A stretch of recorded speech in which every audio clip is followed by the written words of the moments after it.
Iran அரசால இலங்கைக்குள்ள உருவாக்கப்பட்டிருக்கிற ஒரு மிகப்பெரிய திட்டம் Uma Oya multipurpose development project. இது இலங்கைக்குள்ள இந்த மாதம் 24ஆம் தேதி திறந்து வைக்கப்பட போது. அதை திறந்து வைக்கிறதுக்காக இலங்கைக்குள்ள வாரது ஈரானினுடைய அதிபர் இப்ராஹிம் ரைசி. இதுதான் இப்ப எல்லா இடமுமே பெரும்பாலும் பரபரப்பா பேசப்பட ஆரம்பிச்சிருக்குது. ஏனென்று சொன்னா இப்ப ஈரானுக்கும் இஸ்ரேலுக்கும் இடையில ஒரு போர் பதட்டமான சூழ்நிலை இப்ப நிலவி கொண்டிருக்குது. அதனால திடீரென்று இந்த ஈரானினுடைய அதிபர் இலங்கைக்குள்ள வாருன்றது பெரும்பாலும் பேசப்படுற ஒரு விஷயமா மாறி இருக்குது. இந்த உமா ஓயான்ற இந்த ப்ரொஜெக்ட் என்ன, இவ்வளோ பெரிய அளவில் இந்த ப்ரொஜெக்ட் வந்து பேசப்படுறதுக்காக ஈரானினுடைய ஜனாதிபதியே இங்கே வந்து திறந்து வைக்கிறதுக்கான காரணம் என்ன என்றது தான் இந்த வீடியோவில் தெளிவாக முழுமையாக பார்க்க போகிறோம். இதுக்கு பின்னால் இந்த உமா ஓயான்ற திட்டத்துக்கு பின்னால் மிகப்பெரிய ஒரு கதையே இருக்குது. அதையும் இந்த வீடியோவில் முழுமையாக பார்க்க போகிறோம். என்னன்றதை முதல்ல இருந்து தெளிவாக சொல்கிறேன். அனைவருக்கும் வணக்கம். நான் உங்கள் VK கரிகாலன். அதுக்கு முதல் எங்களோட சேனலுக்கு யாராவது புதுசாக வந்துருந்தீங்கன்னு சொன்னால் மறக்காமல் சப்ஸ்கிரைப் பண்ணி இந்த பெல் ஐக்கனை கிளிக் பண்ணி ஒன்று ஆப்ஷன் வச்சுக்கொள்ளுங்க. அப்போ தான் அப்லோட் பண்ணுற எல்லா விதமான அப்டேட்ஸும் தொடர்ந்து உங்களுக்கு நோட்டிஃபிகேஷனாக வரும். அதே மாதிரி யாராவது நான் பர்சனலாக ஃபாலோ பண்ணணும்னு வச்சிங்கன்னு சொன்னால் இன்ஸ்டாகிராமில் போய் VK கரிகாலன் சர்ச் பண்ணிங்கன்னு சொன்னால் ப்ரொஃபைல் வரும். அங்கேயே மறக்காம ஃபாலோ பண்ணிக்கொள்ளுங்க. இந்த வீடியோவை லைக் பண்ணுறதுக்கு மறந்துடாதீங்க. வீடியோட கடைசியில் எல்லா இடத்துலையுமே இந்த விஷயத்தை எல்லாருக்குமே ஷேர் பண்ணி விட்ருங்க. முதல்ல இந்த உமா ஓயான்ற ப்ரொஜெக்ட் வந்து எங்கே ஆரம்பிக்கப்பட்டிருக்குன்னு சொன்னால் இலங்கைக்குள்ளே இருக்கிற ஊவா மாகாணத்தில் இருக்கிற பதுளை மாவட்டத்தில் தான் இந்த Uma Oya multipurpose development project, அதாவது உமா ஓயா பல்நோக்கு அபிவிருத்தி திட்டம், இது வந்து ஒரே ஒரு நோக்கத்தில் உருவாக்கப்படுறது கிடையாது. இந்த உமா ஓயாவுக்கு குறுக்க கட்டப்பட்டிருக்கிற இந்த அணை மூலமாக பல நோக்கங்களுக்காக இதுக்குள்ள வந்து சுரங்கப்பாதைகள் மூலமாக நீரை கொண்டு போகிறது, அதே மாதிரி மின்சார தேவை, குடிநீர் தேவை, விவசாய தேவைன்னு சொல்லி அதிகமான நோக்கங்களோடு உருவாக்கப்பட்டிருக்கிற ஒரு மிகப்பெரிய மெகா ப்ரொஜெக்ட் தான் இந்த உமா ஓயா ப்ரொஜெக்ட்.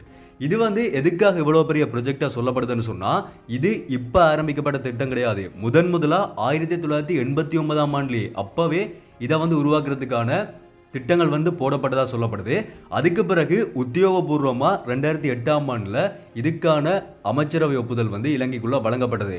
அதுக்கு பிறகு என்ன ஆகுதுன்னு சொன்னால் 2010ஆம் ஆண்டு மார்ச் மாதம் 15ஆம் தேதி தான் இதனுடைய வேலைகள் வந்து ஆரம்பிக்கப்பட்டது.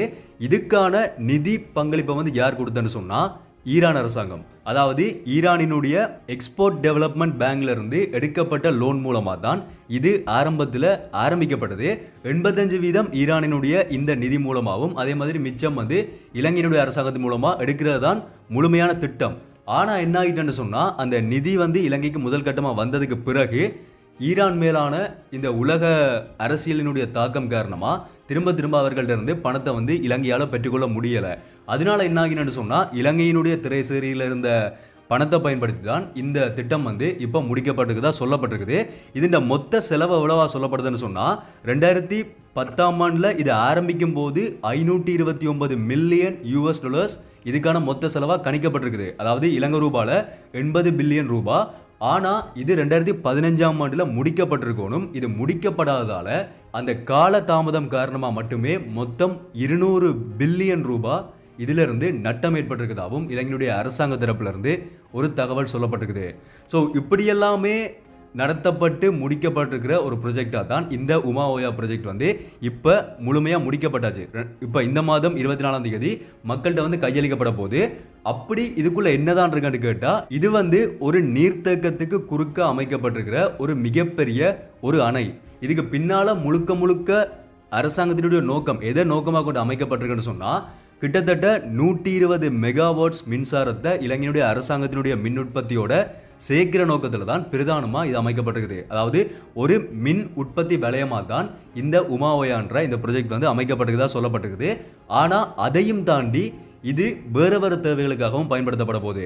முதல்ல இது எப்படி உருவாக்கப்பட்டிருக்குன்னு சொன்னால் ஒரு மிகப்பெரிய ஒரு அணை, இதுக்கு கீழே நிலத்தடி சுரங்கங்கள் மூலமாக தான் கிட்டத்தட்ட 7 to 8 நீர்த்தேக்கங்கள்ல இருந்து நீர்கள் வந்து பரிமாற்றப்பட போகுது. ஒரு நீர்த்தேக்கத்திலிருந்து இன்னொரு நீர்த்தேக்கத்துக்கு சுரங்க பாதைகள் மூலமா நீரை கொண்டு வரதன் மூலமா தான் இந்த திட்டம் வந்து கிட்டத்தட்ட 7 to 8 நீர்த்தேக்கங்களை இணைக்கிறதன் மூலமா இது வந்து முழுமையா உருவாக்கப்பட்டிருக்கிறதா சொல்லப்படுது. அது எல்லாமே அந்த சுரங்கப்பாதைகள் எல்லாமே 4லிருந்து 5 கிலோமீட்டர் நீளம் இருக்கிற சுரங்கப்பாதைகளாக தான் உருவாக்கப்பட்டிருக்குது. நான் ஆரம்பத்திலே சொன்ன மாதிரி ஒரு மெகா ப்ரொஜெக்டாக தான் இலங்கைக்குள்ள இப்போ இது உருவாக்கப்பட்டிருக்குது.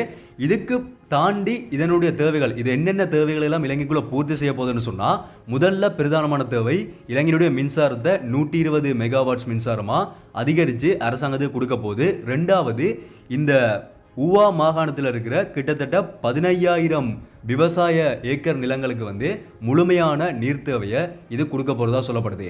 அடுத்தது மூன்றாவது, இந்த ஊவா மாகாணத்தில் இருக்கிற பதுளை, மொனராகலை, பண்டாரவளை இந்த 3 மாவட்டங்களுக்கும் தேவையான முழுமையான மக்களுக்கு தேவையான குடிநீரையும் இதன் மூலமாக பூர்த்தி செய்யலாம்னு சொல்லப்படுகிறது. ஸோ இந்த தேவைகளை பிரதானமாக அடிப்படையாக கொண்டு தான் இப்போ இந்த உமா ஓயா என்ற இந்த மல்டிபர்பஸ் ப்ரொஜெக்ட் இலங்கைக்குள்ள உருவாக்கப்பட்டிருக்கதா சொல்லப்படுது. இதை திறக்கிறதுக்காகத்தான் ஈரானினுடைய அதிபர் இப்ராஹிம் ரைசி இப்போ இலங்கைக்குள்ள வரப்போறார். இவர் வந்து இலங்கைக்குள்ள இதை மட்டும்தான் திறக்கிறதுக்கு வராரான்னு கேட்டால் அது வந்து சரியான முறையில் சொல்லப்படலை. அதாவது இவருக்கான ஒரு அழைப்பு வந்து விடுக்கப்பட்டதா சொல்லப்படுது. இதை திறக்கிறதுக்காக வர சொல்லி தான் அழைப்பு விடுக்கப்பட்டதா சொல்லப்படுது. அதை ஏற்றுக்கொண்டு இலங்கைக்குள்ளேயும் வரப்போறார். ஆனால் இவர் இலங்கைக்கு விஜயம் செய்யும் போது தான் இதையும் அதனுடைய ஒரு பகுதியாக தான் திறக்க போகிறதா சொல்லப்படுகிறது. இப்போ இந்த வாரம் வந்து இலங்கைக்குள்ளே வரப்போகிறார். இலங்கையினுடைய ஜனாதிபதி ரணில் விக்ரமசிங்கவும் இப்ராஹிம் ரைசியும் சேர்ந்து தான் இதை வந்து இப்போ இலங்கைக்குள்ளே திறந்து வைக்க போகிறார்கள். ஸோ இதுதான் இந்த ஈரானினுடைய அதிபர் இலங்கைக்குள்ளே வாரத்துக்கான காரணமாக சொல்லப்படுது. ஆனால் சமூக ஊடகங்களை பேசப்படுறது ஈரானுடைய அதிபர் இலங்கைக்குள்ளே வரப்போகிறார், ஈரானுடைய அதிபர் இலங்கைக்குள்ளே வரப்போகிறார்னு சொல்லி ஒரு பரபரப்பாகவே தான் பேசப்பட்டு கொண்டிருக்குது. ஏன்னு சொன்னால், நான் ஆரம்பத்தில் சொன்ன மாதிரி இந்த போர் பதட்டம் தான் இப்போ மத்திய கிழக்கு நாடுகளில் வந்து போர் சூழ்நிலை வந்து உருவாக ஆரம்பிச்சிருக்குது.